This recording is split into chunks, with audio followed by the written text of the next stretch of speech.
بسم اللہ الرحمن الرحیم۔ آج ہم اپنا ایک نیا سیگمنٹ انٹروڈیوس کروا رہے ہیں۔ اس کا نام ہے آپ پیج فرام ہسٹری۔ اس میں ہم ایسے واقعات پیش کیا کریں گے جو حیران کن ہیں اور جن میں بے شمار قسم کے انکشافات بھی ہیں۔ آج کا واقعہ ایک ایسے قتل کے حوالے سے ہے۔ قتل پاکستان میں ہوا جبکہ مقتول پاکستانی نہیں تھا۔ اس کو قتل کرنے کی کیا وجہ بنی، یہ ساری تفصیل ہم اپنے اس پروگرام آپ پیج فرام ہسٹری میں آپ کو بتائیں گے۔ اکتوبر 1970 کے آخری ہفتے پولینڈ کے صدر مرین سائی چلسکی نے پاکستان کا 5 روزہ دورہ کیا۔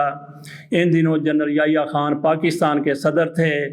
دورے کے آخری روز 1 نومبر کو صدر مرین وفد کے ساتھ کراچی پہنچے، جہاں معززین تعارف کے لیے ایک قطار میں کھڑے تھے۔ اس دوران ان کو لاہور سے کراچی لانے والے جہاز کے عقب سے کیٹرنگ ٹرک برآمد ہوا، جو تیزی سے اس قطار کی طرف بڑھا جس میں کھڑے لوگوں سے پولینڈ کے صدر ہاتھ ملا رہے تھے۔ ٹرک نے 26 افراد کو آنن فانن کچل دیا، جس میں پولش نائب وزیر خارجہ زیگ فریڈول نائک اور 3 پاکستانی موقع پر مارے گئے۔ زخمیوں کو تو فوری طور پر ہسپتال پہنچا دیا گیا، جبکہ پولینڈ کے صدر دورے کے چوتھے روز اپنے وزیر خارجہ کی لاش لے کر پاکستان سے واپس چلے گئے۔ کیٹرنگ ٹرک کو فیروز محمد عبداللہ چلا رہا تھا۔ اس نے اس اقدام کے بعد کمیونزم کے خلاف نعرے لگائے اور یہ کہتے ہوئے گرفتاری دے دی کہ میں نے اپنا مشن مکمل کر دیا ہے۔ تفتیش کے دوران اس نے بتایا کہ اس نے مقتول وزیر خارجہ کو پولینڈ کا صدر سمجھ کر ان پر ٹرک چڑھا دیا تھا۔ کمیونسٹ اسلام کے دشمن اور اسلام کو نقصان پہنچا رہے ہیں۔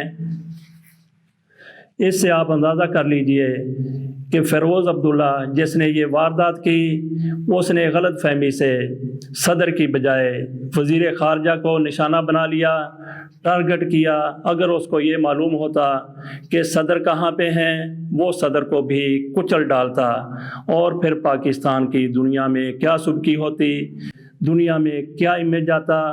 بہرحال وزیر خارجہ کے مرنے سے بھی پاکستان کی شہرت داغدار ضرور ہوئی تھی۔ آگے ہم بات کرتے ہیں 10 نومبر 1970 کو فیروز عبداللہ کو فوجی عدالت نے سزائے موت سنا دی، اور فیروز محمد عبداللہ اس کے حوالے سے یہ کہا جاتا ہے کہ اس روز اس کی ڈیوٹی نہیں تھی۔ وہ خصوصی طور پر اپنے مشن کی تکمیل کے لیے ادارے کی یونیفارم پہن کر آیا تھا۔ اس کو کس طرح آگے جانے دیا گیا؟ وہ چونکہ یونین کا ممبر تھا، اس لیے اسے کسی نے نہیں روکا۔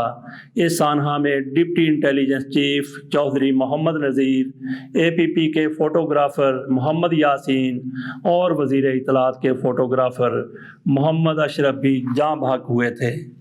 ناظرین، اس سے آپ یہ اندازہ کر لیجئے کہ پاکستان میں کیا کچھ ہوتا ہے۔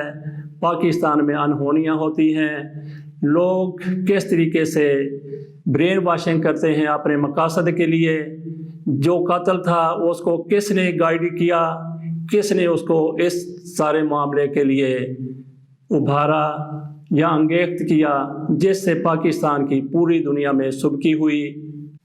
ہم انشاءاللہ ایسے واقعات آئندہ بھی آپ کے سامنے اس پروگرام آپ پیج فرام ہسٹری میں پیش کرتے رہیں گے۔ آج کے سیگمنٹ سے اجازت دیجیے۔ اللہ حافظ۔